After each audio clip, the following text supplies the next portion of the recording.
السلام عليكم ورحمة الله وبركاته. الحمد لله الحمد لله رب العالمين،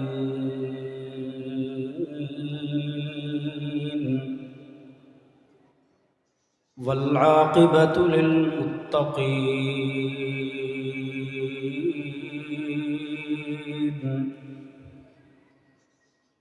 والصلاة والسلام على أشرف الأنبياء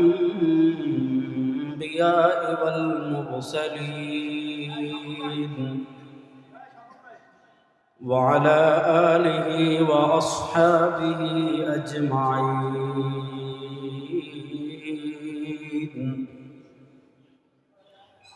أما بعد، فأعوذ بالله من الشيطان الرجيم.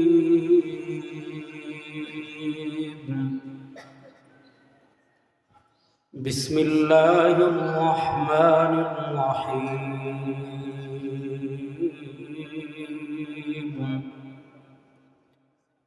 قل إن كنتم تحبون الله فاتبعوني يحببكم الله. بارك الله لنا ولكم في القرآن العظيم، ونفعنا وإياكم بالآيات والذكر الحكيم. وقال رسول الله صلى الله عليه وسلم: تركت فيكم أمرين لن تضلوا ما تمسكتم بهما، كتاب الله وسنة رسوله، أو كما قال عليه الصلاة والسلام. আল্লাহ রাব্বুল ইজ্জত ওয়াল জালালের লাখো কোটি শুকরিয়া আদায় করছি। হেরার আলো যুব সংগঠনের উদ্যোগে যাত্রাবাড়ি মডেল টাউনের আজকের এই দ্বিতীয় বার্ষিক তাফসীরুল কোরআন মাহফিলে আল্লাহ তাআলা আমাদের সবাইকে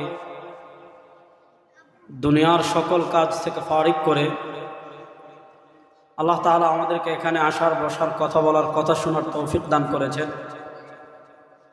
আমরা সবাই একবার কালেমাতুশ শুকর আদায় করি, আলহামদুলিল্লাহ। আসলে এখানে তো আমি আলোচক না, এখানেতে আমি মেজবান।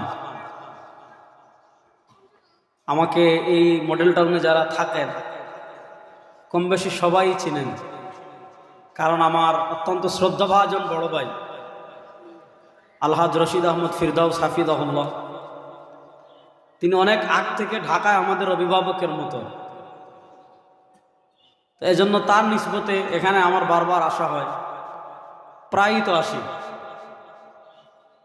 তো এই জন্য এখানে যুবক যারা আয়োজক তারা সবাই আমার পরিচিত।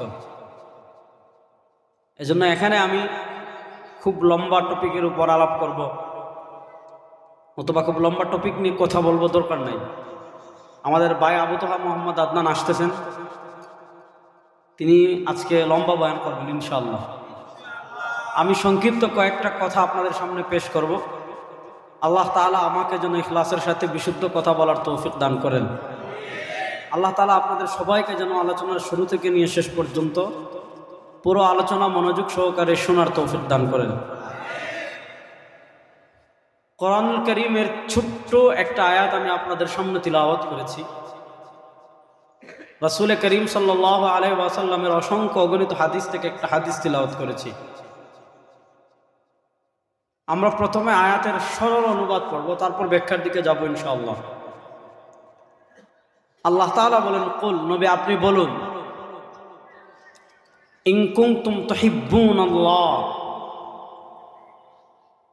যদি তোমরা আল্লাহকে মহব্বত করো, যদি তোমরা আল্লাহকে মহব্বতের দাবি করো, যদি তোমরা আল্লাহকে মহব্বতের ভালোবাসার কথা বলো। আমরা হুব্বুল্লাহ, আল্লাহর ভালোবাসার আগে প্রথম যে কনসেপ্ট আমাদেরকে বুঝতে হবে, প্রথম যে বিষয়টা আমাদেরকে বুঝতে হবে সেটা হলো তাওহীদ। বলেন, সেটা হলো তাওহীদ। দেখেন, পৃথিবীতে কারো ধর্ম পরিচয় কারো কপালে লেখা নেই। পৃথিবীর সব মানুষ দেখতে এক, সবার হাত আছে, সবার পা আছে, সবার চোখ আছে, সবার মুখ আছে। আমার প্রাকৃতিক চাহিদা পূর্ণ করতে হয়, সবার করতে হয়। আমার খিদা লাগে, সবার খিদা লাগে। আমি হাসি কাঁদি ব্যথা পাই, সবাই হাসে কাঁদে ব্যথা পায়। পরিচয়ের ভিন্নতা কেন হলো? যে একজন মুসলিম, একজন ইহুদি, একজন হিন্দু, একজন খ্রিস্টান, একজন বৌদ্ধ, একজন নাস্তিক। এই পরিচয়ের ভিন্নতাটা হয়েছে বিশ্বাসের ভিন্নতার কারণে। আমি কিছু বিশ্বাস লালন করি, যে বিশ্বাসগুলো লালন করার কারণে আমি মুসলিম। আমার বিশ্বাসের বিপরীত কিছু বিশ্বাস লালন করার কারণে কেউ হয় হিন্দু, কেউ হয় ইহুদি, কেউ হয় খ্রিস্টান, কেউ হয় বৌদ্ধ। এগুলা এই নামের ভিন্নতা কেন হয়েছে, পরিচয়ের ভিন্নতা কেন হয়েছে? বিশ্বাসের ভিন্নতার কারণে। অর্থাৎ বিশ্বাসের কারণে আপনি মুসলিম। এই বিশ্বাসের বিপরীত বিশ্বাস থাকার কারণে একজন ইহুদি, একজন খ্রিস্টান, একজন হিন্দু, একজন নাস্তিক। এবার বলেন যে বিশ্বাসের পার্থক্যের কারণে আপনার পরিচয়ের ভিন্ন হয়ে যাচ্ছে, যে বিশ্বাসের পার্থক্যের কারণে আপনার জাতীয়তাবাদে পার্থক্য চলে আসছে। সেই বিশ্বাসের গুরুত্ব ইসলামে আছে না নাই? এই ইসলামের বিশ্বাসের একটা জায়গা হলো জাতীয়তাবাদ। ভালো করে বুঝেন, এই শতাব্দীতে মুসলিমরা বুদ্ধিবৃত্তিক যতগুলা ফিতনা মোকাবেলা করছে, তার ভিতর অন্যতম ফিতনা হলো জাতীয়তাবাদ। পৃথিবীতে খিলাফা, যেহেতু এখানে যুবকরা বেশি, এজন্য আমি এই কথাগুলো বলছি, শুনেন। 1400 বছর ইসলাম এক সিস্টেমে চলেছে, আর 1924 সাল থেকে নিয়ে 2024 সাল পর্যন্ত ইসলাম এক সিস্টেমে চলেছে। 2025 থেকে নিয়ে আগামী 100 বছর ইসলাম আরেক সিস্টেমে চলবে ইনশাল্লাহ।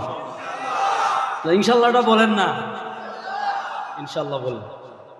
আমাদের মাথায় তারা বিশ্বাসের জায়গায়, আমাদের একটা বিশ্বাস, আমাদের জাতীয়তাবাদ, আমাদের সবচেয়ে বড় পরিচয় আমরা মুসলিম। বলেন, আমাদের সবচেয়ে বড় পরিচয় আমরা, সবাই কথা বলতে হবে, আমাদের সবচেয়ে বড় পরিচয় আমরা। আমাদের জাতীয়তাবাদ বাঙালি না, আমাদের জাতীয়তাবাদ বাংলাদেশি না। বাংলাদেশি এটা আমাদের দেশীয় পরিচয়। একজন মানুষের কাছে তার শহরের পরিচয় বড় পরিচয় না, একজন মানুষের কাছে তার দেশের পরিচয় বড় পরিচয় না। একজন ইমানদারের কাছে, যে আল্লাহর কোরআন বিশ্বাস করে, আল্লাহর তাওহীদ বিশ্বাস করে, তার কাছে সবচেয়ে বড় পরিচয় হলো আমি একজন মুসলিম। এই ইসলামের পরিচয় সবচেয়ে বড় পরিচয় বলেই দেশীয় পরিচয়ের থেকে ধর্মের পরিচয় বড়, রাষ্ট্রের পরিচয়ের চেয়ে ধর্মের পরিচয় বড়, আপনার সংবিধানের পরিচয়ের থেকে ধর্মের পরিচয় বড় বলেই নবী করিম সাল্লাল্লাহু আলাইহি ওয়াসাল্লাম মক্কা এটা বলেন নাই যে রাষ্ট্রের পরিচয় বড়, ধর্মের পরিচয় ছোট। যদি আল্লাহ নবী ধর্মকে মক্কা একটু ছোট করতেন, আল্লাহ নবী সাল্লাল্লাহু আলাইহি ওয়াসাল্লাম মদিনায় হিজরত করা লাগতো না, আল্লাহ নবী সাল্লাল্লাহু আলাইহি ওয়াসাল্লাম মদিনায় যাওয়া লাগতো না। মুসলমানদের কাছে রাষ্ট্র যেতে পারে, ঘর যেতে পারে, সম্পদ চলে যেতে পারে, সব যেতে পারে, একজন মুসলমান কখনো ঈমান ছাড়তে পারে না। একজন মুসলমান কখনো ঈমান ছাড়তে পারে। আল্লাহ নবী সাল্লাল্লাহু আলাইহি ওয়াসাল্লাম মদিনায় হিজরত করে আমাদেরকে বার্তা দিয়েছেন। আল্লাহ নবী সাল্লাল্লাহু আলাইহি ওয়াসাল্লাম মদিনায় হিজরত করে আমাদেরকে বার্তা দিয়েছেন, যদি রাষ্ট্র তোমার ধর্মের বিরুদ্ধে দাঁড়িয়ে যায়, রাষ্ট্র যদি আল্লাহর কোরআনের বিরুদ্ধে দাঁড়িয়ে যায়, রাষ্ট্র যদি সরওয়ারে দু আলমের আদর্শের বিরুদ্ধে দাঁড়িয়ে যায়, আপনি রাষ্ট্র মেরামতের চিন্তা করবেন, রাষ্ট্রের সংবিধান মেরামতের চিন্তা করবেন, রাষ্ট্র সংশোধনের চিন্তা করবেন। মুসলমান রাষ্ট্র সংশোধন করবে, রাষ্ট্রের সংবিধান সংশোধন করবে, রাষ্ট্রের আইন সংশোধন করবে। রাষ্ট্রের দোহাই দিয়ে কোরআনের বিরোধিতা কোনো মুসলমান করতে পারে না। কথা বুঝতে পারতেছেন? তো আল্লাহ নবী সাল্লাল্লাহু আলাইহি ওয়াসাল্লাম যখন দেখেছেন মক্কা ইসলাম নিরাপদ না, আল্লাহ নবী সাল্লাল্লাহু আলাইহি ওয়াসাল্লাম মক্কা থেকে হিজরত করে মদিনায় গিয়েছেন। খুব ভালো করে বুঝেন। রাসূল করিম সাল্লাল্লাহু আলাইহি ওয়াসাল্লাম মদিনায় গিয়েছেন কেন? এজন্য যে আমাদের কাছে সবচেয়ে বড় পরিচয় আমরা মুসলিম। বলেন আমাদের কাছে সবচেয়ে বড় পরিচয় আমরা, তাহলে আমাদের জাতীয়তাবাদ বাংলাদেশি না, এটা আমাদের দেশীয় পরিচয়। এই যে কেউ বাংলাদেশি, কেউ ভারত, কেউ পাকিস্তানি, কেউ আফগানি, কেউ সিরিয়ান, কেউ উজবেকিস্তান, কেউ রাশিয়ান, এই যে পরিচয়ের ভিন্নতা, এটার সাথে ফজিলতের কোনো সম্পর্ক নাই। এটা লিতাআরাফু, পরিচয়ের জন্য, যে আপনি বলবেন আমি বাংলাদেশি, অমুকে বলবে আমি পাকিস্তানি, অমুকে বলবে আমি সিরিয়ান, এটা লিতাআরাফু, এটা পরস্পর পরিচয় লাভের জন্য। কিন্তু আমাদের জাতীয় পরিচয় আমরা মুসলিম। বলেন আমাদের জাতীয় পরিচয় আমরা, বলেন না আমাদের জাতীয় পরিচয় আমরা। আর মুসলমানদের জাতির পিতা হযরতে, শুনেন, মুসলমানদের জাতির পিতা হযরতে ইব্রাহিম আলাইহিস সালাম। আল্লাহ কোরআনে বলেছেন মিল্লাত আবিকুম ইব্রাহিম ওয়া সাম্মাকুমুল মুসলিমিন। নবী করিম সাল্লাল্লাহু আলাইহি ওয়াসাল্লাম সহিহ বুখারীতে নিজে তার পরিচয় তুলে ধরেছেন। নবী করিম সাল্লাল্লাহু আলাইহি ওয়াসাল্লাম নিজে তার পরিচয় তুলে ধরতে গিয়ে বলেছেন আনা ইবনু আব্দুল্লাহ, আমার এক নম্বর পরিচয় আমি আব্দুল্লাহর ছেলে মুহাম্মদ। আমার দুই নম্বর পরিচয় আনা মিন কুরাইশ, আল্লাহ তাআলা আমাকে পৃথিবীর শ্রেষ্ঠ বংশ কুরাইশ বংশে পাঠিয়েছেন। আমার তিন নম্বর পরিচয় আনা দাওয়াতু আবি ইব্রাহিম। আমার চার নম্বর পরিচয় আনা বাশারাতু ঈসা। সরওয়ারে দু আলম সাল্লাল্লাহু আলাইহি ওয়াসাল্লাম বলেছেন আমার পরিচয় জানো আনা দাওয়াতু আবি ইব্রাহিম। আল্লাহ তাআলা যদিও আমাকে দুনিয়াতে সবার শেষে পাঠিয়েছেন, আল্লাহ তাআলা যদিও রিসালাত এবং নবুয়তের দায়িত্ব দিয়ে আমাকে দুনিয়াতে সবার শেষে পাঠিয়েছেন, কিন্তু আনা দাওয়াতু আবি ইব্রাহিম, আমি সরওয়ারে দু আলম দুনিয়াতে আসার দোয়া করে গিয়েছেন আমাদের জাতির পিতা হযরতে ইব্রাহিম। সুতরাং আকীদা, বিশ্বাস ক্লিয়ার রাখবেন, আমাদের জাতীয়তাবাদ আমরা মুসলিম। আর মুসলমানদের জাতির পিতা, একমাত্র জাতির পিতা হযরত ইব্রাহিম। এর বাইরে আমাদের জাতির কোনো আব্বা নাই, এর বাইরে আমাদের জাতির কোনো আম্মা নাই, এর বাইরে আমাদের জাতির কোনো ভাবি নাই, এর বাইরে আমাদের জাতির কোনো চাচা নাই। কোন লেডি ফেরাউনের বাপ, কোন স্বৈরাচারের বাপ, কোন ভারতের দালালের বাপ আমাদের জাতির পিতা হতে পারে না।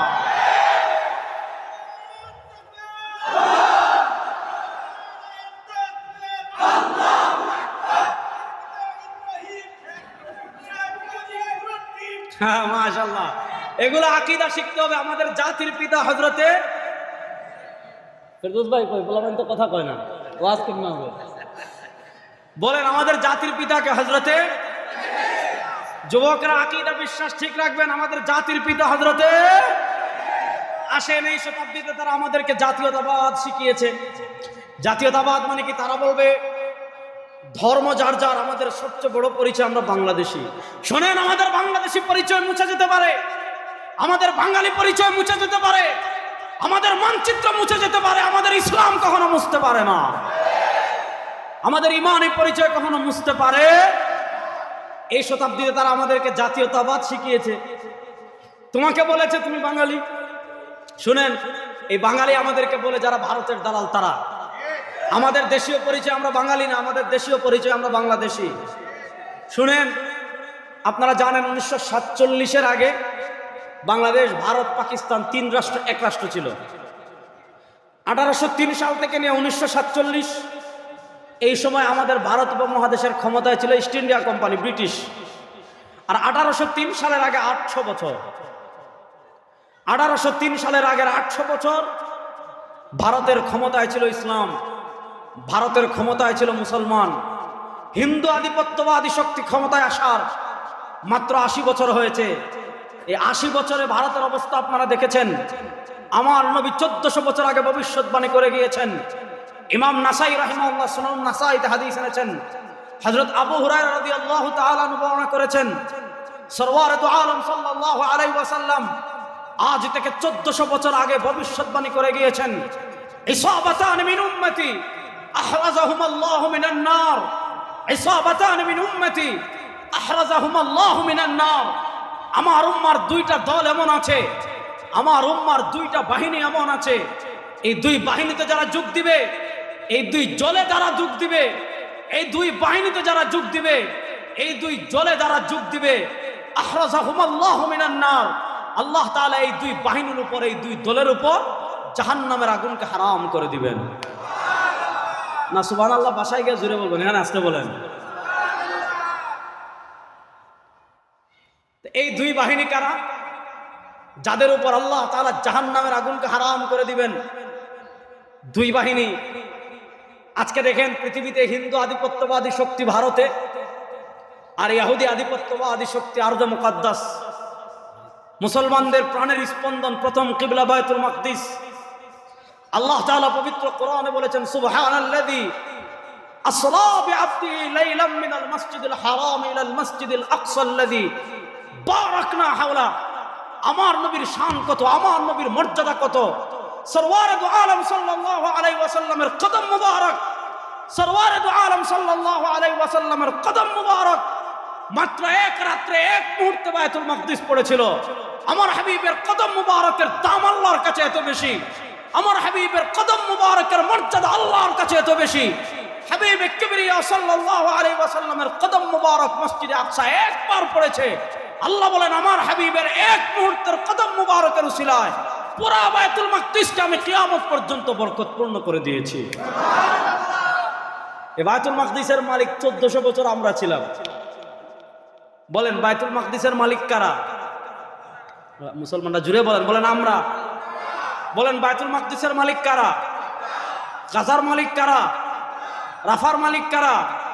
আসকালানের মালিক কারা? বাবেল উদ্দের মালিক কারা? এগুলো সব মালিক আমরা। একদম বৈধ কাগজপত্র আমাদের। আপনারা গত 15 বছর দেখেছেন আওয়ামী লীগ যখন ক্ষমতায় ছিল, কাগজপত্র একজনের, কিন্তু গুন্ডা দিয়ে কেডার দিয়ে জায়গা দখল করে নিয়েছে। কাগজের মালিক একজন, আরেকজনে ভোগ করছে রাষ্ট্রের পাওয়ার দেখিয়ে, রাষ্ট্রের ক্ষমতা দেখিয়ে। ঠিক তেমনি বাইতুল মাকদিসের মালিক আমরা। এখানে আধিপত্যবাদ বিস্তার করেছে ইসরায়েল। আপনি বর্তমান পৃথিবীর দুইটা প্রেক্ষাপট দেখেন। একটা দেখেন হিন্দুস্তান কেন্দ্রিক হিন্দুদের আধিপত্যবাদ, আর আরদে মুকাদ্দাস বাইতুল মাকদিসের চতুর্পাশে মুসলিম রাষ্ট্র। আপনি দেখেন ফিলিস্তিনের এক পাশে পাবেন মিশর, আরেক পাশে পাবেন জর্ডান, আপনি তার পাশে পাবেন কুয়েত, কাতার, ওমান, বাহরাইন, সৌদি আরব, অর্থাৎ জাজিরাতুল আরবের সব রাষ্ট্রগুলো ফিলিস্তিনের পাশে। এরকম চতুর্দিকে মুসলমানের হৃৎপিণ্ডে সামান্য ছোট্ট একটা রাষ্ট্র। আমাদের ঢাকা বিভাগ যতটুকু, ইসরায়েল রাষ্ট্র মানচিত্রে এত বড় না, ছোট্ট একটা রাষ্ট্র। 200 কোটি মুসলমানদের ভিতর বছরের পর বছর ধরে আপনারা দেখেন গাজাকে শেষ করে দিয়েছে, রাফাকে শেষ করে দিয়েছে। পৃথিবীর যাবতীয় যুদ্ধ আইন যেগুলো আছে সবগুলো লঙ্ঘন করে কি করছে? ওখানে দেখেন ইহুদি আধিপত্যবাদ, আর এদিকে দেখেন হিন্দুত্ব আধিপত্যবাদ। সরওয়ারে দু আলম 1400 বছর আগে বলে গিয়েছেন, এই উম্মার কিয়ামতের আগে দুইটা বাহিনী এমন হবে, কিয়ামতের আগে দুইটা দল এমন হবে, এই দুই বাহিনীতে যারা যোগ দিবে আল্লাহ তাআলা তাদের উপর জাহান্নামের আগুনকে হারাম করে দিবেন। এই দুই বাহিনীর এক বাহিনী হলো ইসাবাতুন তাগজু ফিল হিন্দ, হিন্দুস্তানে হিন্দু আধিপত্যবাদীর শক্তির বিরুদ্ধে যারা জিহাদ করবে, এবং ইসাবাতুন তাগজু মাআল মাসিহিদ দাজ্জাল, হযরত ঈসার সাথে বাইতুল মাকদিসে যারা দাজ্জালের সাথে যুদ্ধ করবে, যারা হিন্দুস্তানের হিন্দু আধিপত্যবাদী শক্তির বিরুদ্ধে জিহাদ করবে, যারা ওই আসমানের ইহুদিদের বিরুদ্ধে যারা যুদ্ধ করবে, ওই দুই যুদ্ধে মুসলমানদের পক্ষে যারা অংশগ্রহণ করবে, আল্লাহ তাআলা তাদের উপর জাহান্নামের আগুনকে হারাম করে দিবেন। হিন্দুরা যত লাফালাফি করুক, যত আধিপত্যবাদ বিস্তার করুক, যাই কিছু করুক না কেন, যুবকরা প্রস্তুতি নেন। সরওয়ারে দু আলম 1400 বছর আগে ভবিষ্যৎবাণী করে গিয়েছেন, লড়াই হবে, যুদ্ধ হবে ইনশাআল্লাহ। আমাদের মানচিত্রের যুগে তারা যদি হাত বাড়ায়, 14 কোটি মুসলমান দিল্লির লাল কেল্লায় আবার কালেমার পতাকা ওড়ানোর জন্য প্রস্তুত আছেন না ইনশাআল্লাহ?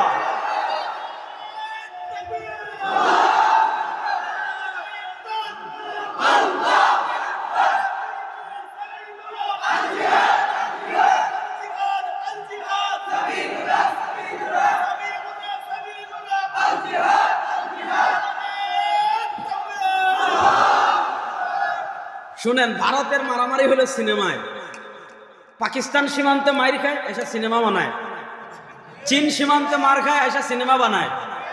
তো গত 14 বছর 15 বছর আমাদের দেশে ভারতের 5টা সরকার ছিল, যার কারণে আমাদের সীমান্তে তারা গুন্ডামি করেছে।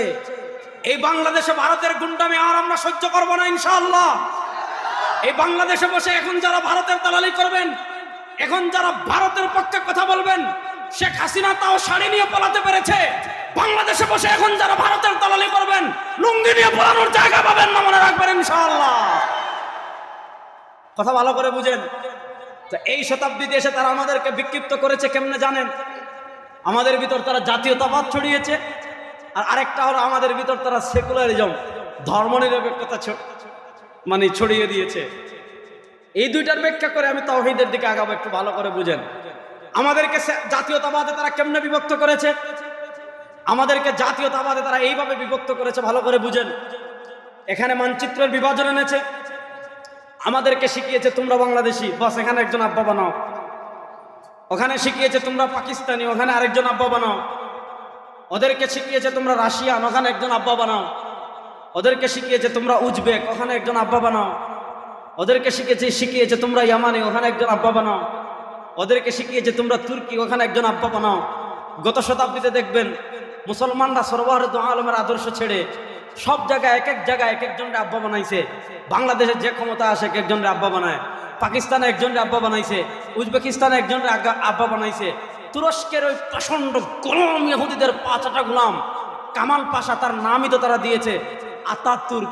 আতাতুর্ক মানে কি? আতা মানে পিতা, তুর্ক মানে তুরস্ক। কামাল আতাতুর্ককে তারা বানিয়েছে তুরস্কের পিতা।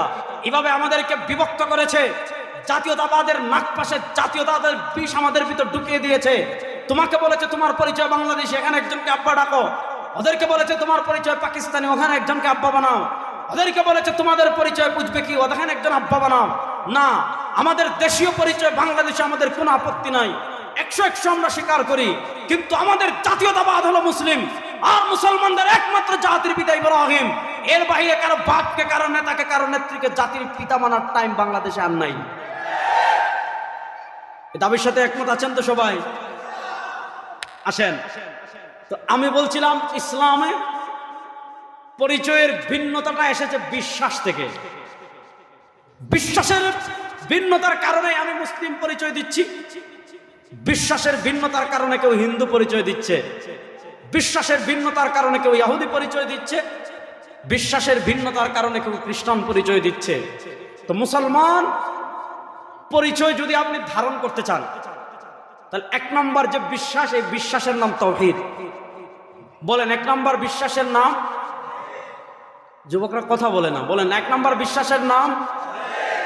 2 নম্বর বিশ্বাসের নাম রিসালাত। বলেন 2 নম্বর বিশ্বাসের নাম। তাহলে বলেন 1 নম্বর বিশ্বাসের নাম, 2 নম্বর বিশ্বাসের নাম।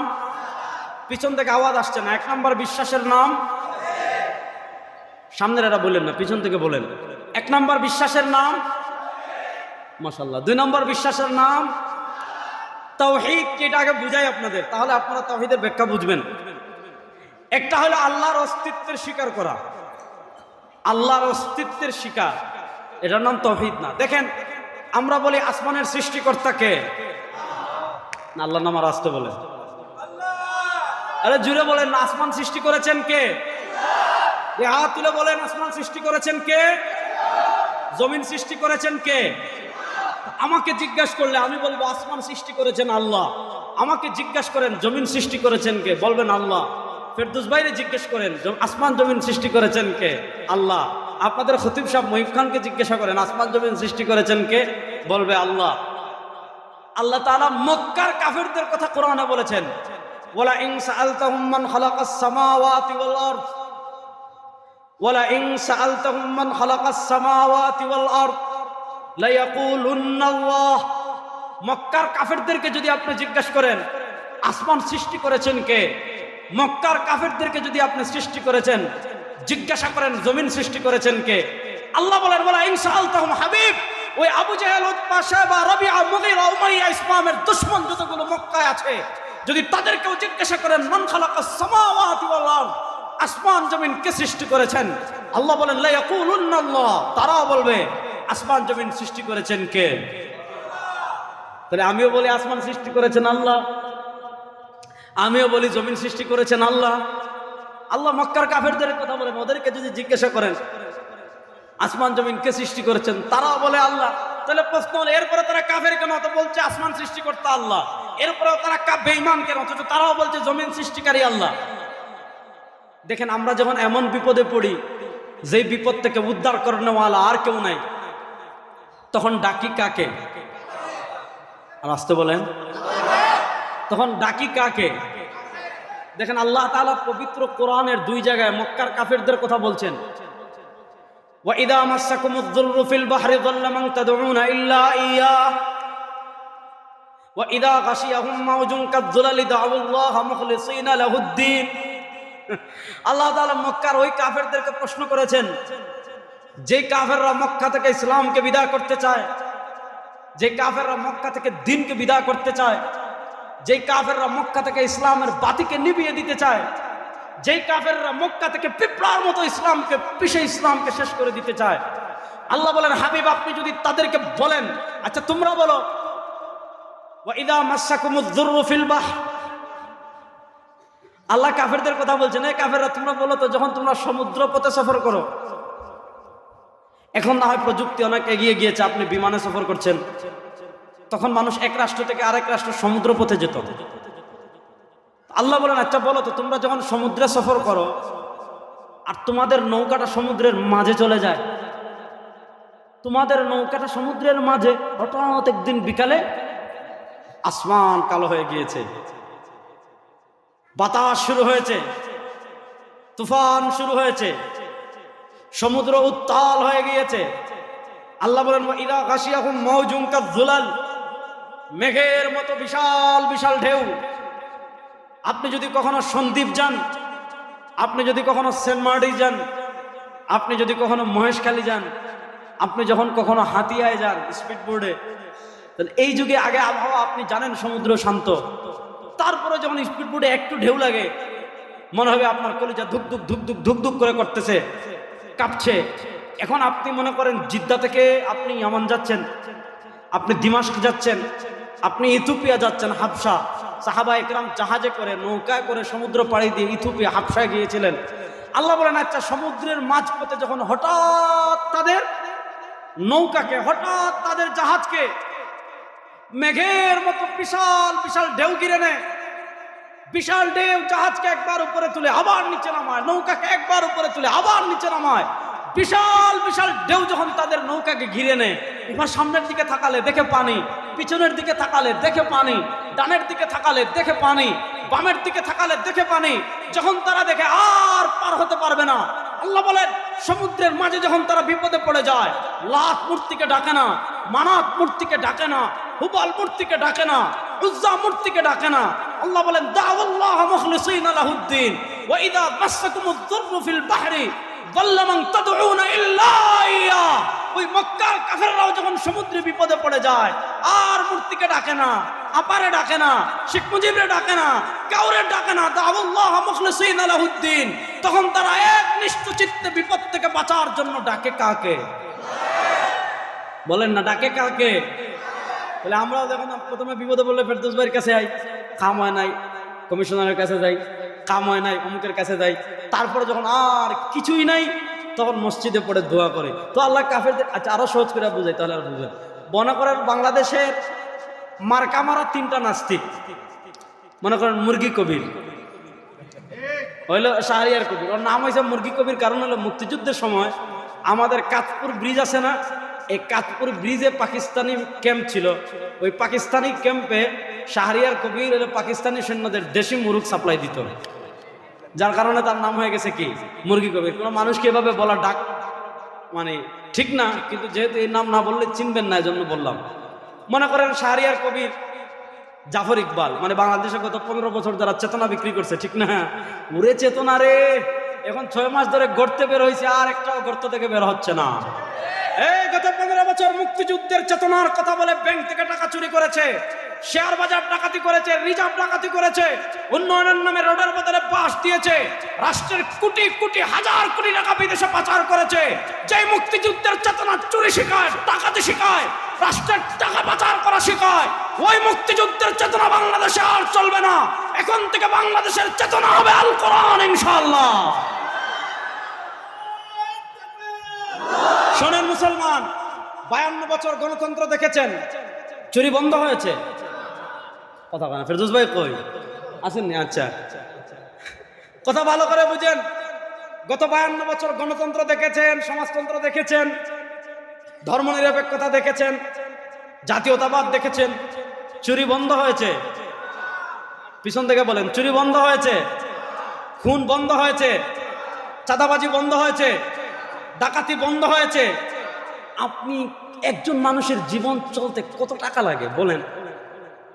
বাংলাদেশের এক চূড়া এসালম 2,53,000 কোটি টাকা চুরি করছে।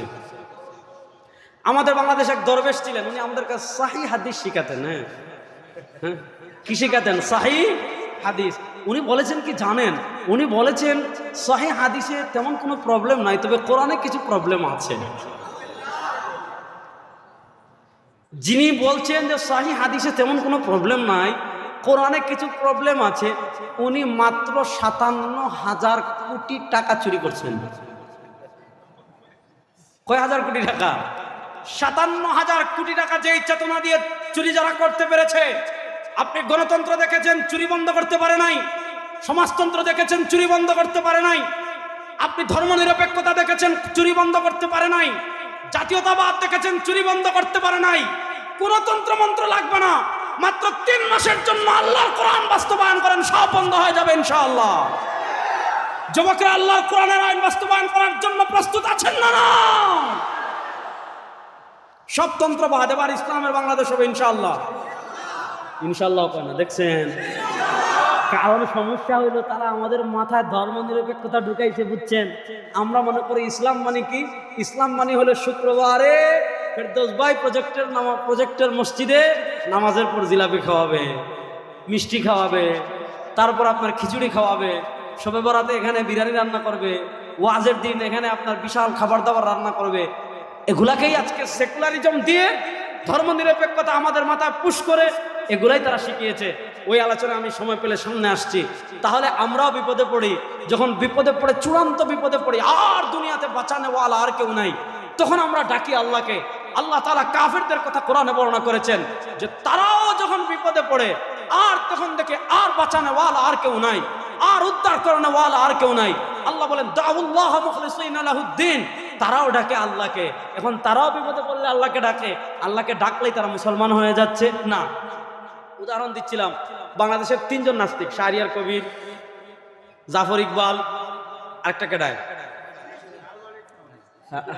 সুফি, এটা মারা গেছে, জীবিত একজন কন্যা তাসলিমা নাসরিন, ধরেন এই 3টা মনে করেন আপনাদের ঢাকা এয়ারপোর্ট থেকে যাবে চট্টগ্রাম, অথবা দেন যাবে আমার সিলেট, হেলিকপ্টারে করে সিলেটের উদ্দেশ্যে রওনা দিছে। উদাহরণ বুঝেন, মনে করেন তারা যখন এয়ারপোর্ট ঢুকছে আল্লাহরে গালি দিচ্ছে ইচ্ছা মতো। আপনি মনে করেন নাউজুবিল্লাহ না, উদাহরণ বুঝেন, আপনি মনে করেন বোর্ডিং পাস নিয়ে ইমিগ্রেশন পার হয়েছে, আল্লাহকে গালি দিচ্ছে। রানওয়ে দিয়ে যাচ্ছে, আল্লাহকে গালি দিচ্ছে। হেলিকপ্টারে উঠে বসেছে, আল্লাহকে গালি দিচ্ছে। হেলিকপ্টার উপরে উঠেছে, কি সুন্দর ঢাকা দেখা যায়, আল্লাহকে গালি দিচ্ছে। নরসিংদী দেখা যায়, আল্লাহকে গালি দিচ্ছে। ভৈরব দেখা যায়, আল্লাহকে গালি দিচ্ছে। ব্রাহ্মণবাড়িয়া দেখা যায়, আল্লাহকে গালি দিচ্ছে। হবিগঞ্জ দেখা যায়, আল্লাহকে গালি দিচ্ছে। অর্থাৎ 1 মিনিট কথা বলে 1 মিনিট আল্লাহকে গালি দেয়। 1 মিনিট, উদাহরণ, 1 মিনিট কথা বলে 1 মিনিট আল্লাহকে গালি দেয়। 1 মিনিট কথা বলে 1 মিনিট আল্লাহকে গালি দেয়। এরকম করে করে করে করে করে করে ঢাকা পাড়ি দিয়ে নরসিংদী, নরসিংদী পাড়ি দিয়ে ভৈরব, ভৈরব পাড়ি দিয়ে বিবাড়িয়া, বিবাড়িয়া পাড়ি দিয়ে হবিগঞ্জ, হবিগঞ্জ পাড়ি দিয়ে হেলিকপ্টারটা যখন শুধু মৌলভীবাজারের উপরে গিয়েছে, মৌলভীবাজারের উপরে যাওয়ার পর হেলিকপ্টার নড়াচড়া শুরু করেছে। একবার উপরে উঠে আবার নিচে নামে, একবার ডানে যায় আবার বামে যায়। হেলিকপ্টারের পাইলট বলছে, জনাব শাহরিয়ার কবির সাহেব বা জনাব অমুক সাহেব, আমাদের হেলিকপ্টারে যান্ত্রিক ত্রুটি দেখা দিয়েছে। আমাদের হেলিকপ্টারে যান্ত্রিক ত্রুটি দেখার কারণে কিছুক্ষণের ভিতর আমাদের হেলিকপ্টার ভূপাতিত হয়ে যাবে, কিছুক্ষণের মধ্যে আমাদের হেলিকপ্টার পড়ে যাবে। এবার বলেন, যারা ঘর থেকে বের হওয়ার সময় আল্লাহকে গালি দিয়ে বের হয়েছে, যারা হেলিকপ্টারে উঠার সময় আল্লাহকে গালি দিয়ে বের হয়েছে, যারা হেলিকপ্টার আসমানে উঠার উপরও আল্লাহকে গালি দিয়েছে, কিন্তু যখনই দেখবে হেলিকপ্টার মাটিতে পড়ে যাচ্ছে, আচ্ছা বলেন তো তখন বাঁচানোর জন্য ডাকবে কাকে? আচ্ছা বলেন, দুনিয়াতে ফেরাউনের থেকে বড় কাফির আছে? ফেরাউন বলেছিল আনা রাব্বুকুমুল আ'লা। ফেরাউনের ক্ষমতা কোন পর্যায়ে গিয়েছিল? ফেরাউন বলেছিল আরে কিসের আল্লাহ, আমি তো সবচেয়ে বড় খোদা। সেই ফেরাউন যখন সমুদ্রে শুনেন মুসা আলাইহিস সালাম রাত্রে, প্রসিদ্ধ ঘটনা, আমি খুব সংক্ষেপে বলে সামনে আগাচ্ছি, মুসা আলাইহিস সালাম রাত্রে যখন বনি ইসরাইলকে নিয়ে হিজরত করা শুরু করেছেন, মুসা আলাইহিস সালাম মিশর পাড়ি দিয়ে গিয়েছিলেন সিনাই মরুভূমি, আফ্রিকার সিনাই মরুভূমি, যেটাকে কোরআনের পরিভাষায় বলে ময়দানে তিহ। এটা পাড়ি দিতে হলে লোহিত সাগর পাড়ি দেওয়া লাগে। অনেকে বলে মুসা নীল নদ পাড়ি দিয়েছেন, না, নীল নদ এটা ছোট একটা নদী। মুসা আলাইহিস সালাম বনি ইসরাইলকে নিয়ে পাড়ি দিয়েছেন লোহিত সাগর। আপনি তাফসিরের কিতাবে পাবেন, এটার নাম হলো বাহরে কুলজুম, এটা সাবেক নাম হলো বাহরে কুলজুম। আপনি ইসলামের পরিভাষার কিতাব পড়লে এগুলো পাবেন। বাহরে কুলজুম মানে বর্তমানে আমরা যেটা লোহিত সাগর বলি, অর্থাৎ মিশরের সাথে যেটা পাড়ি দিয়ে অপার হলো আফ্রিকান সিনাই মরুভূমি, যেখানে মুসা আলাইহিস সালাম বনি ইসরাইলকে নিয়ে গিয়েছেন। সংক্ষেপে মুসা আলাইহিস সালাম রাত্রে রওনা হয়েছেন, বনি ইসরাইলকে নিয়ে এসে যখন বাহরে কুলজুমের পারে দাঁড়িয়েছেন, লোহিত সাগরের পারে দাঁড়িয়েছেন। আপনি জীবন বাঁচানোর জন্য নদী পাড়ি দেওয়ার রিস্ক নিতে পারেন সাঁতার কেটে। আপনি জীবন বাঁচানোর জন্য পদ্মা নদী সাঁতার কেটে পাড়ি দেওয়ার রিস্ক নিতে পারেন, যমুনা নদী সাঁতার কেটে পাড়ি দেওয়ার রিস্ক নিতে পারেন, কিন্তু সমুদ্র সাঁতার কেটে পাড়ি দেওয়ার কোনো সম্ভাবনা নাই। মুসা আলাইহিস সালাম যখন বনি ইসরাইলকে নিয়ে বাহরে কুলজুমের পারে এসে দাঁড়িয়েছেন, বনি ইসরাইল বলে, ইন্না লামুগরাকুন, মুসা কেন আমাদেরকে ঘর থেকে বের করেছো? এখন তো এখানে ব্রিজ নাই, জাহাজ নাই, নৌকা নাই, ইন্না লামুগরাকুন। এখন যদি সমুদ্রে নামি তাহলে আমরা ডুবে মরে যাব, আর যদি সমুদ্রে না নামি ফেরাউনের বিশাল বাহিনী আমাদেরকে শেষ করে দিবে। ফের বনি ইসরাইল বলে, ইন্না লামুগরাকুন, মুসা আমরা ডুবে যাব। মুসা বলেন, কাল্লা, না, আজকে আমরা ডুবতে পারি না, আজকে আমরা মরতে পারি না। ইন্না মাইয়া রাব্বি সায়াহদিন। শোনো বনি ইসরাইল, আজকে আমরা বের হয়েছি আল্লাহর নির্দেশে, আজকে আমাদেরকে হিজরত করার নির্দেশ দিয়েছেন আল্লাহ। ফেরাউনের ক্ষমতা, অস্ত্র, সৈন্য সব থাকতে পারে, আমার কিছু না থাকতে পারে। ইন্না মাইয়া রাব্বি, আমার সাথে একজন আছেন, তিনি কে? মুসা বলেন, ইন্না মাইয়া রাব্বি সায়াহদিন, আমার সাথে রব আছেন, পথ দেখাবেন। আল্লাহ মুসারে বলেন, মুসা লাঠি দিয়ে মারো। মুসা আলাইহিস সালাম সমুদ্রে এক আঘাত করেছেন। আল্লাহ বনি ইসরাইলের 12টা সম্প্রদায়ের জন্য 12টা রাস্তা তৈরি করে দিয়েছেন। তাফসিরের কিতাবে আছে, বনি ইসরাইল তো পৃথিবীর সবচেয়ে খবিস, নিকৃষ্ট বাটপার একটা জাতি হলো ইহুদি। এদের মতো খারাপ, এদের খারাপই আল্লাহ কোরআনের পাতায় পাতায় বর্ণনা করেছেন। ওইদিকে আমি যাচ্ছি না। এরা যদি হঠাৎ দেখে রাস্তা এরা যাইতে না পারে, আল্লাহ তারা সুন্দর করে দুই পাশে কাচ দিয়েছেন যাতে পানি দেখে এরা ভয় না পায়। যাক, মুসা আলাইহিস সালাম তার 12টা সম্প্রদায় নিয়ে পাড়ি দিয়ে ওপারে চলে গিয়েছেন। বস আসছে, বস বুঝছেন তো, ফেরাউন। শুনেন, দুনিয়াতে আপনি যতই বলেন যে নেতা, আপনি তো আমার মহান নেতা, আপনি আমার প্রিয় রাজনৈতিক অভিভাবক, এই বাংলাদেশের সৎ আদর্শ যোগ্য কোনো নেতা থাকলে আপনি যতই নেতাকে নেতা বলেন, নেতা যদি চোর হয়, নেতা যদি ডাকাত হয়, দুনিয়ার কেউ যদি না জানে, অন্তত নেতা তো জানে যে আমি একটা চোর। জানে কি জানে না? এখন ফেরাউন যত বলুক যে আমি রব, আমি রব, আমি রব, সে যে একটা বাটপার, দুনিয়ার কেউ যদি না জানে, ফেরাউন জানে কি জানে না? আচ্ছা, মনে করেন আপনি এই জায়গায় আজকে এখানে আছেন, এই যে আমরা এখানে মাহফিল করতেছি, মাটি খালি জায়গা, আপনি ওয়াজ শেষ করে গিয়েছেন খালি। ফজরের সময় যদি এখানে এসে দেখেন যে খুব সুন্দর একটা নদী হয়ে গেছে, সুন্দর মাছ নড়াচড়া করতেছে, কি সুন্দর স্রোত যাচ্ছে, পাথরে ভরা, আপনি যদি ফজরের সময় দেখেন, ভয় পাবেন কি পাবেন না? ফেরাউন এসে দেখে, কিরে রাস্তা করতে এলো রে, আর উঠবো না, কারণ সে বুঝছে যে এখানে তার খেলা শেষ, আল্লাহর খেলা শুরু। ফেরাউন বলে, উঠবো না। আল্লাহ জিবরিল বলেন, ফেরাউনের খেলা শেষ, এবার তোমার খেলা শুরু করো। বলেন সুবহানাল্লাহ। দেখেন, ফেরাউন একটা যুবক, ঘোড়া, তাগড়া ঘোড়া, বুঝেন না, বাদশা, রব। আপনার বনিস এই কিপ্তিদের রব ফেরাউন, মিশরের রব ফেরাউন, দামি বিশাল ঘোড়ায় রব বসে আছে। নদীর পারে কয় উঠবো না, সাগরের পারে কয় ব্রিজে উঠবো না। আল্লাহ তাআলা জিবরিলকে বলেন, জিবরিল তুমি খেলা শুরু করো। ফেরাউন তো ছিল ঘোড়ার উপর, জিবরিলে আমির মানুষের আকৃতি ধরে একটা ঘুড়ি নিয়ে ফেরাউনের ঘোড়ার পাশ দিয়ে গিয়ে রাস্তায় উঠে গিয়েছেন। এখন ফেরাউনের ঘোড়া যখনই দেখেছে একটা যুবতী ঘুড়ি, মানে ঘোড়ার স্ত্রীলিঙ্গ, রাস্তায় উঠে যাচ্ছে, ও তো ঘোড়া তো আর নিজের আটকাইতে পারে না। ফেরাউন রকমের কোন টানে, থাম। এখন ফেরাউন টানে এদিকে, ঘোড়ার পিছনে দিছে দৌড়, ফেরাউন টানে আটকাইতে পারে নাই। জিবরিলের পিছনে ফেরাউনের ঘোড়া দিছে দৌড়, উঠে গেছে। এখন বস যেহেতু উঠে গিয়েছে, সৈন্য সামন্ত তো কেউ বাকি নাই, সব সমুদ্রের 12টা রাস্তায় উঠেছে, সমুদ্রের মাঝে গেছে, রাস্তা নাই, গ্লাস নাই, সব পানিতে হাবুডুবু খাচ্ছে। দেখেন ফেরাউন রাস্তার আগে উঠার আগে বলেছে আনা রাব্বুকুমুল আলা, আমি বড় খোদা, আমি তোমাদের রব।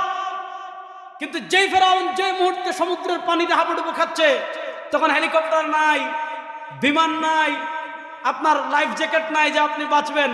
ফেরাউন এখন সামনে থাকায় দেখে পানি, পিছনে থাকায় দেখে পানি, ডানে থাকায় দেখে পানি, বামে থাকায় দেখে পানি, যেই দিকে থাকায় ফেরাউন দেখে পানি। এখন দেখে আর তার খুদায়িত্ব চলবে না, এবার ঘুরাইয়া বলতেছে আমি ওই খুদার উপর ঈমান আনলাম, আল্লাযী আমানাত বিহি বানু ইসরাঈল, আল্লাযী আমানাত বিহি বানু ইসরাঈল, আমি ওই খুদার উপর ঈমান আনলাম যে খুদার উপর বনি ইসরাঈল ঈমান এনেছে। আল্লাহ দেখেন ব্যবসা তো ভালো না, ফেরাউন কালেমা পড়ে ফেলবে। জিবরিলে বলেন সমুদ্রের পিওর 1 নম্বর খাঁটি কাদা তার মুখ দিয়ে ঢুকাও। এই 3টা ঘটনা আমি কেন বললাম? ফেরাউনা যখন দেখেছে আর বাঁচানোওয়ালা কেউ নাই, সেও বলে ওই ঘুরাইয়া বলতেছে আমি ওই খুদার উপর ঈমান আনলাম যে খুদার উপর বনি ইসরাঈল ঈমান এনেছে। আল্লাহ কোরআনে কাফেরদের কথা বলেছেন, তারাও সমুদ্র বিপদে পড়লে আল্লাহকে ডাকে। আমি আমাদের দেশের নাস্তিকদের দিলাম যে তারাও যখন চূড়ান্ত বিপদে পড়ে তারাও তখন আল্লাহকে ডাকে। তাহলে বলেন বিপদে পড়লে আল্লাহকে ডাকলেই কেউ ইমানদার হয়ে যাবে না। এজন্য আজকে আমাদের সবচেয়ে কষ্টের জায়গা কোনটা? আজকে সবচেয়ে কষ্টের জায়গা আমরা ইমানই চিনি না। আজকে সবচেয়ে কষ্টের জায়গা কোনটা? আমরা ইমানই বুঝি না। নবী করিম সাল্লাল্লাহু আলাইহি ওয়াসাল্লাম আজকে 1400 বছর আগে বলেছেন। ইমাম বাইহাকী রাহিমাহুল্লাহ শুআবুল ঈমানে হাদিস এনেছেন।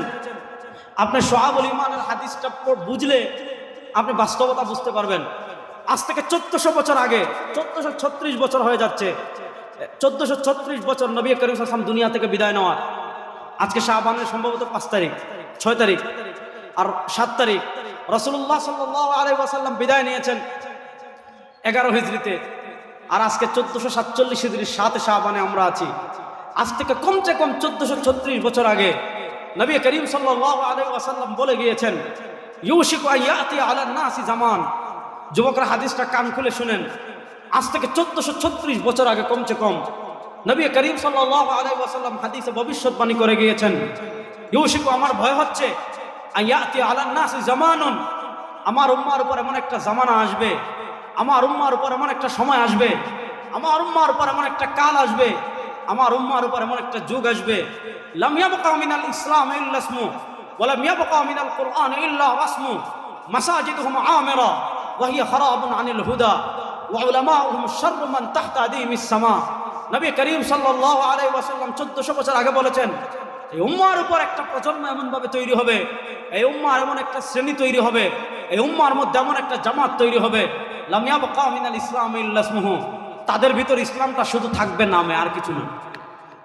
ওয়া লাম ইয়াবকা মিনাল কুরআন ইল্লা রাসমু, তাদের ঘরে ঘরে থাকবে কোরআন। কেন?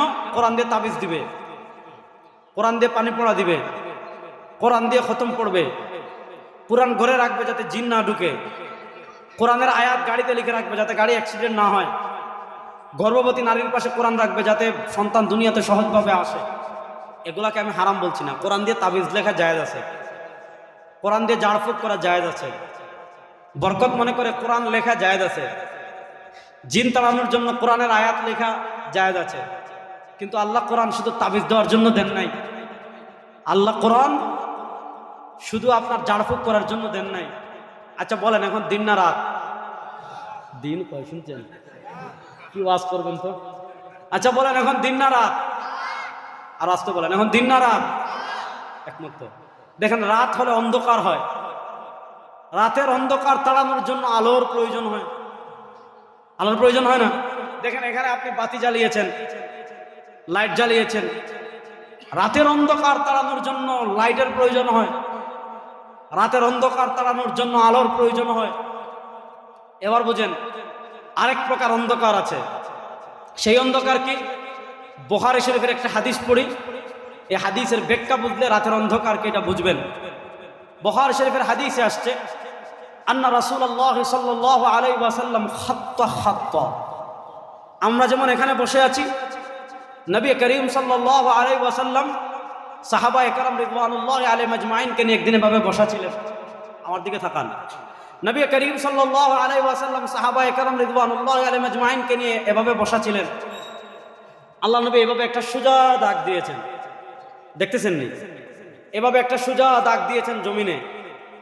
আল্লাহ নবী সাল্লাল্লাহু আলাইহি ওয়াসাল্লাম এইভাবে একটা সোজা দাগ জমিনে দিয়ে বলেছেন, আমার উম্মাহ শোনো, ফাহাদা সিরাতুম মুস্তাকিম, এই যে আমি সোজা পথ দিয়েছি, এই যে আমি সোজা দাগ দিয়েছি, ফাহাদা সিরাতুম মুস্তাকিম, এই সোজা পথটাই হলো জান্নাতের পথ।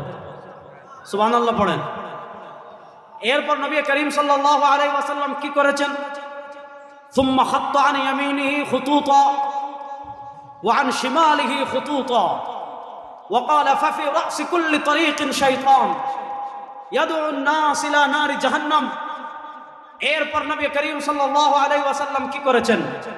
সুম্মা খাত্তা আন ইয়ামিনিহি খুতুতা, ওই সোজা পথের ডানে নবী করিম সাল্লাল্লাহু আলাইহি ওয়াসাল্লাম অনেকগুলো পথ দিয়েছেন। এই সোজা পথের বামে নবী করিম সাল্লাল্লাহু আলাইহি ওয়াসাল্লাম অনেকগুলো পথ দিয়েছেন। এই নবী করিম সাল্লাল্লাহু আলাইহি ওয়াসাল্লাম বলেছেন, আমার উম্মতেরা শোনো, ওই সোজা পথের ডানে বামে যত পথ তৈরি হবে, এই সোজা পথের ডানে বামে যত পথ তৈরি হবে, ফাফি রা'সি কুল্লি তরিকিন শাইতান, প্রত্যেক পথের মাথায় বসে থাকবে এক একটা শয়তান, ইয়াদউ আন-নাস ইলা নারি জাহান্নাম, ওই আপনার জান্নাতের পথের ডানে শয়তান পথ তৈরি করবে, জান্নাতের পথের বামে শয়তান পথ তৈরি করবে। নবী করিম সাল্লাল্লাহু আলাইহি ওয়াসাল্লাম বলেন, ওই ডানে বামের পথ থেকে শয়তান আপনাকে জাহান্নামের দিকে ডাকবে। এবার প্রশ্ন হলো, শয়তানের পথ অবশ্যই অন্ধকার। দুনিয়াতে আপনি যখন জান্নাতের পথে পথ চলতে চাইবেন, শয়তান আপনার ডান অন্ধকার করে রাখবে, আপনার বাম অন্ধকার করবে, আপনার সামনে অন্ধকার করবে, আপনার পিছন অন্ধকার করবে, আপনাকে অন্ধকার করে জাহান্নাম থেকে জাহান্নামের দিকে আপনাকে ডাকবে। এবার প্রশ্ন হলো, শয়তানের অন্ধকার তো দুনিয়ার অন্ধকার না। দুনিয়ার অন্ধকার আপনি লাইট জ্বালিয়ে দূর করতে পারেন, দুনিয়ার অন্ধকার আপনি বিদ্যুৎ দিয়ে দূর করতে পারেন, দুনিয়ার অন্ধকার তাড়ানোর জন্য আপনি সামান্য টর্চ লাইট জ্বালালে দুনিয়ার অন্ধকার দূর হয়ে যায়। দুনিয়ার অন্ধকার তাড়ানোর জন্য কত কিছু বের হয়েছে। প্রশ্ন হলো, শয়তানের অন্ধকার আপনি জেনারেটর দিয়ে দূর করতে পারবেন না, বিদ্যুৎ দিয়ে দূর করতে পারবেন না, সৌর বিদ্যুৎ দিয়ে দূর করতে পারবেন না, আপনি মোবাইলের টর্চ লাইট জ্বালিয়ে দূর করতে পারবেন না, সূর্য দিয়ে দূর করতে পারবেন না, চন্দ্র দিয়ে দূর করতে পারবেন না। তাহলে প্রশ্ন হলো, শয়তানের অন্ধকার দূর করে কোন বাতি জ্বালে আপনি জান্নাতের পথে চলবেন? আল্লাহ তাআলা কোরআনে বলেন, আমি তোমাদেরকে দিয়েছি কোরআন, ফীহি হুদাম ওয়া নূর, এই কোরআন হলো হেদায়েত, এই কোরআন হলো বাতি, এই কোরআন হলো আলো। এই কোরআনের বাতি যারা গ্রহণ করবে, এই কোরআনের আলো যারা গ্রহণ করবে, এই কোরআনের আলোয় যারা আলোকিত হবে, এই কোরআনের বাতি জ্বেলে যারা সামনে পথ চলবে, কোরআনই তাদেরকে পথ দেখিয়ে জান্নাতে নিয়ে যাবে। কোরআন হলো পথ দেখানোর বাতি। কিন্তু নবী করিম সাল্লাল্লাহু আলাইহি ওয়াসাল্লাম 1400 বছর আগে বলেছেন, ইউশিকু আন ইয়াতি আলান নাসি জামান, আমার উম্মার উপর এমন একটা সময় আসবে, লাম ইয়াবকা মিনাল ইসলাম ইল্লা ইসমু, আমার উম্মার কাছে ইসলামটা শুধু থাকবে নামে, ওয়ালাম ইয়াবকা মিনাল কুরআন ইল্লা রাসমু, আমার উম্মার কাছে কোরআনটা থাকবে রসুম। মাসাজিদুহুম আমিরা, মসজিদের গম্বুজ হবে বিশাল, মসজিদের মিম্বর হবে বিশাল, মসজিদের স্থাপত্য হবে বিশাল, মসজিদের টাইলস হবে দামি, মসজিদের মেহরাব হবে দামি, মসজিদের সাউন্ড হবে দামি, মসজিদের আপনার অবকাঠামো হবে দামি, মসজিদের ফ্যান হবে দামি, মসজিদের লাইট হবে দামি। কিন্তু ওয়াহিয়া খারাবুন আনিল হুদা, আল্লাহ নবী ইসলামের যুগে মসজিদ ছিল খেজুর পাতা, কিন্তু মসজিদ থেকে হেদায়েতের বাতি সারা দুনিয়ায় ছড়িয়েছে। নবী করিম সাল্লাল্লাহু আলাইহি ওয়াসাল্লাম বলেছেন, এমন সময় আসবে, এমন কাল আসবে, এমন যুগ আসবে, মসজিদ হবে উঁচু উঁচু, কিন্তু মসজিদ হবে হেদায়েত শূন্য। আজকে আমাদের দেশে মসজিদের অভাব নাই, আজকে সারা দুনিয়ার মুসলিম কান্ট্রিগুলোতে মসজিদের অভাব নাই। আপনি ছোট মসজিদ পাবেন, বড় মসজিদ পাবেন, উঁচু মসজিদ পাবেন, কত মসজিদ পাবেন, কিন্তু আজকে আমাদের সমাজে হেদায়েত নাই, ইসলাম বিরোধী আকীদা ভরে গিয়েছে। আজকে ইসলামকে আমরা কতটুকু আজকে মানে সীমাবদ্ধ করে ফেলেছি। এই জিনিসটা বলে আমি আজকে আপনাদের থেকে বিদায় নেব। যেহেতু যুবকদের থেকে আমি বলছিলাম দুটো বিষয় নিয়ে কথা বলবো। একটা হলো জাতীয়তাবাদ। জাতীয়তাবাদ মানে এই যে তারা আমাদের দেশীয় পরিচয়টাকে বড় করে দিয়েছে। আমি 1 নম্বর বলেছি, দেশীয় পরিচয় বড় পরিচয় না, আমাদের কাছে সবচেয়ে বড় পরিচয় হলো ইসলাম। বলেন আমাদের কাছে সবচেয়ে বড় পরিচয় হলো, বলেন না আমাদের কাছে সবচেয়ে বড় পরিচয় হলো। এবার আমি 3-4 মিনিটে আরেকটা বিষয় বলে আপনাদের থেকে বিদায় নিই। ভাই তোমার মনিটরে ডিস্টার্ব করছে, হয়তো বন্ধ করে দাও অথবা ঠিক করো। আরেকটা জিনিস এই শতাব্দীতে আমরা বলেছিলাম 1924 সাল থেকে নিয়ে 2024 সাল পর্যন্ত সিস্টেম ছিল একটা।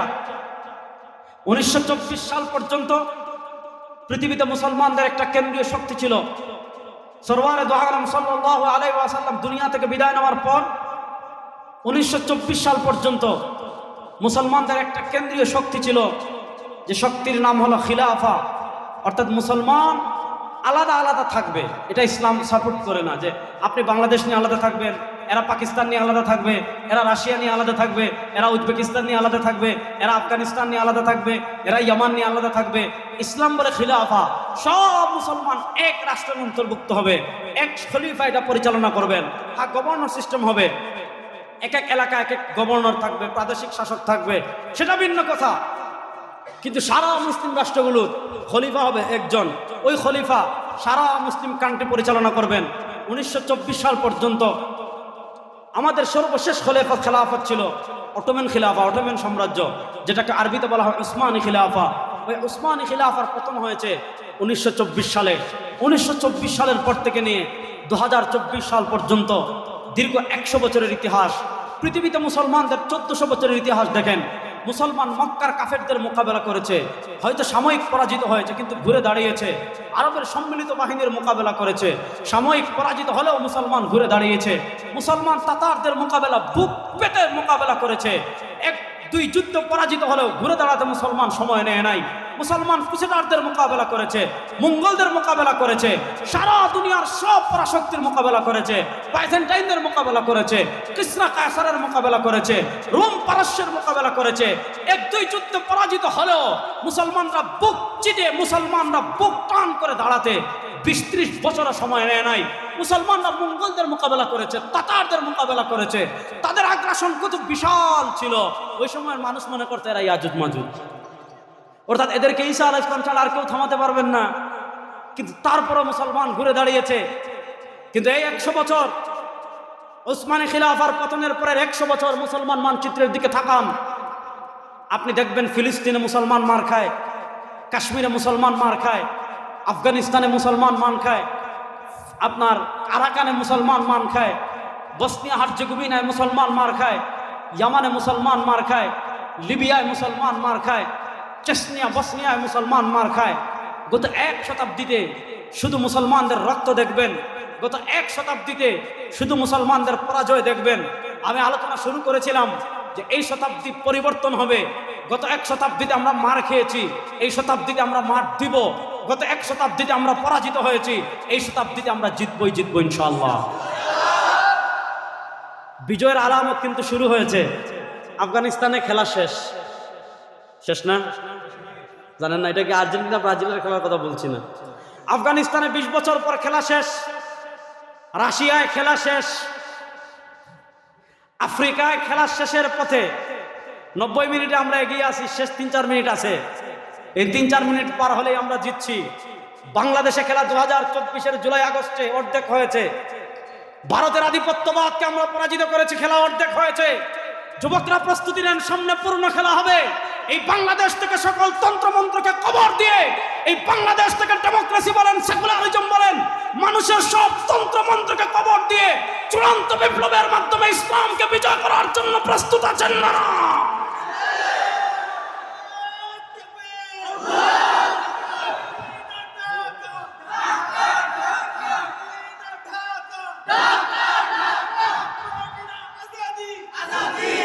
কথা ভালো করে শুনেন, এই শতাব্দীতে আমাদেরকে তারা শিখিয়েছে সেকুলারিজম। সেকুলারিজম মানে ধর্মনিরপেক্ষতা। আসেন, আমি তার 3-4 মিনিট বলবো একটু। ধর্মনিরপেক্ষতা কি এটা আমি বুঝাই শেষ করি। আমাদেরকে তারা এতদিন শিখিয়েছে ধর্মনিরপেক্ষতা মানে কি? খ্রিস্টানদের রাজ্য পরিচালনার একটা মৌলিক মূলনীতি ছিল। এটা তাকি উসমানী সাহেব, বর্তমান পৃথিবীর সবচেয়ে বড় আলেমদের একজন, তিনি একটা কিতাব লিখেছেন হাকিমুল উম্মতকে সিয়াসি আফকার। ওই কিতাবে লিখেছেন সহজ করে আমি বুঝাই, আমাদের ধর্ম আর অন্যান্য ধর্মের পার্থক্যের জায়গা কোথায়। আমরা প্রথম হিন্দু ধর্ম নিয়ে কথা বলি। হিন্দু ধর্ম মানে পূজা নির্ভর। যখন পূজার সময় আসবে আপনি পূজা করবেন, মূর্তি বানাবেন, প্রসাদ তৈরি করবেন, খাবেন, 3-4 দিন নাচ গান করবেন, এরপরে ট্রাকে মূর্তি তুলে নেচে নেচে গিয়ে বুড়িগঙ্গায় ফেলে আসবেন, আপনি হিন্দু। প্রশ্ন হলে তাহলে সে হাঁটবে কেমনে? তার ধর্ম মাথা কামায় না, যেভাবে মন চায় হাঁটেন। খাবে কেমনে? তার ধর্ম মাথা কামায় না, যেভাবে মন চায় খাও। ঘুমাবে কেমনে? তার ধর্ম মাথা কামায় না, যেভাবে মন চায় ঘুমাও। বাথরুমে যাবে কেমনে, বের হবে কেমনে? তার ধর্ম মাথা কামায় না, যেভাবে মন চায় ঢুকো, যেভাবে মন চায় বের হো। ব্যবসা বাণিজ্য করবে কেমনে? তার ধর্ম মাথা কামায় না, যেভাবে মন চায় করো। রাষ্ট্র চালাবে কেমনে? তার ধর্ম মাথা কামায় না, যেভাবে মন চায় রাষ্ট্র চালাও। সংসদ চালাবে কেমনে? তার ধর্ম মাথা কামায় না, যেভাবে মন চায় চালাও। হাইকোর্ট সুপ্রিম কোর্ট চালাবে কেমনে? তার ধর্ম মাথা কামায় না, যেভাবে মন চায় চালাও। অর্থনীতি চালাবে কেমনে? তার ধর্ম মাথা কামায় না, যেভাবে মন চায় চালাও। সংবিধান লিখবে কেমনে? তার ধর্ম মাথা কামায় না, যেভাবে মন চায় লেখো। এর বিপরীত ইসলাম। বুঝেন, আমি হাঁটবো কেমনে? ইসলামে আছে না নাই? যুবকরা কথা বলেন, আমি হাঁটবো কেমনে? ইসলামে আছে না নাই? আমি খাবো কেমনে? ইসলামে আছে না নাই? আমি ঘুমাবো কেমনে? ইসলামে আছে না নাই? আমি বাথরুমে যাব কেমনে, বের হবো কেমনে? ইসলামে আছে না নাই? আমি ব্যবসা বাণিজ্য করবো কেমনে? ইসলামে আছে না নাই? আমি রাজনীতি করবো কেমনে? এটা ইসলামে নাই। বুঝে বলেন, আমি রাজনীতি করবো কেমনে? ইসলামে আছে না নাই? আমি রাষ্ট্র চালাবো কেমনে? ইসলামে আছে না নাই? আমার সংসদ চলবে কেমনে? ইসলামে আছে না নাই? আমার সুপ্রিম কোর্ট চলবে কেমনে? ইসলামে আছে না নাই? ওই তারা আমাদেরকে ধর্ম নিরপেক্ষতা শিখিয়েছে। রাষ্ট্রে ইসলাম লাগবে না, সংবিধানে ইসলাম লাগবে না, বিচার ব্যবস্থায় ইসলাম লাগবে না, সংসদে ইসলাম লাগবে না, হাইকোর্টে ইসলাম লাগবে না, সুপ্রিম কোর্টে ইসলাম লাগবে না, অর্থনীতিতে ইসলাম লাগবে না, সচিবালয় ইসলাম লাগবে না, সিটি কর্পোরেশনে ইসলাম লাগবে না। ইসলাম লাগবে কোথায়? ওই শুক্রবারে জুমার নামাজের পর জিলাপি খাবার সময়। এটার নাম হলো ধর্ম নিরপেক্ষতা। এবার যদি বলেন ইসলাম পূর্ণাঙ্গ জীবন বিধান হয়, একটা রাষ্ট্র পরিচালনা কেমনে হবে? ইসলামে আছে না নাই? এবার বলেন আল্লাহর কোরআন দিয়ে বাংলাদেশ রাষ্ট্র পরিচালনা হোক, আল্লাহর কোরআন দিয়ে আমাদের সংসদ পরিচালনা হোক, আল্লাহর কোরআন দিয়ে আমাদের বিচার ব্যবস্থা পরিচালনা হোক, আল্লাহর কোরআনের আলোকে আমাদের হাইকোর্ট সুপ্রিম কোর্ট চলুক। এই দাবির পক্ষে আপনারা ঐক্যবদ্ধ আছেন না নাই? সুতরাং 52 বছরে বিভিন্ন শাসক দেখেছি। আমাদের মরহুম পীর সাহেব চরমনাই রহমতুল্লাহ আলাইহি বলতেন, শুধু নেতা নয়, নীতির পরিবর্তন চাই। 52 বছরের নেতার পরিবর্তন অনেকবার হয়েছে, ক্ষমতার পরিবর্তন অনেকবার হয়েছে, চেয়ারের পরিবর্তন অনেকবার হয়েছে, অনেকবার জীবন দিয়েছেন, আন্দোলন করেছেন, চুরি বন্ধ হয় নাই, খুন বন্ধ হয় নাই, ডাকাতি বন্ধ হয় নাই, সব তন্ত্রমন্ত্রের খেলা বাংলাদেশে শেষ হয়ে গিয়েছে। যুবকরা ঐক্যবদ্ধ হয়ে যান, এবার আমরা বাংলাদেশকে কোরআনের বাংলাদেশ গড়বই গড়ব ইনশাআল্লাহ। আল্লাহ তাআলা কোরআনের বাংলাদেশ গড়ার পক্ষে মেহনত করার তৌফিক আমাদের সবাইকে দান করেন। আগে বলতেন হুজুররা আপনারা ঐক্যবদ্ধ হন, আগে বলতেন না এটা। এখন যদি সব ইসলামী রাজনীতিবিদ ঐক্যবদ্ধ হয়ে যান, সব ইসলামী দলগুলো এক প্ল্যাটফর্মে এসে আপনাদেরকে ডাক দেয়, একবার পরীক্ষা করেন সংসদে কোরআনের আলো জ্বালা। কারা কারা রেডি আছেন দেখে একটু হাত তুলি তো। আল্লাহ তাআলা ইসলামের পক্ষে মেহনত করার তৌফিক আমাদের সবাইকে দান করেন। আমিনটা কয় না রে। আল্লাহ তাআলা কোরআনের পক্ষে সংগ্রাম করার তৌফিক আমাদের সবাইকে দান করেন। আল্লাহ বাংলাদেশের রাষ্ট্র ক্ষমতা ইসলাম এবং কোরআনকে নেওয়ার মিছিলে শরীক হওয়ার তৌফিক আমাদের সবাইকে দান করেন। আপনাদের থেকে আজকের মতো বিদায় নিচ্ছি, আবার দেখা হবে, কত হবে। আসসালামু আলাইকুম ওয়া রাহমাতুল্লাহি ওয়া বারাকাতুহু।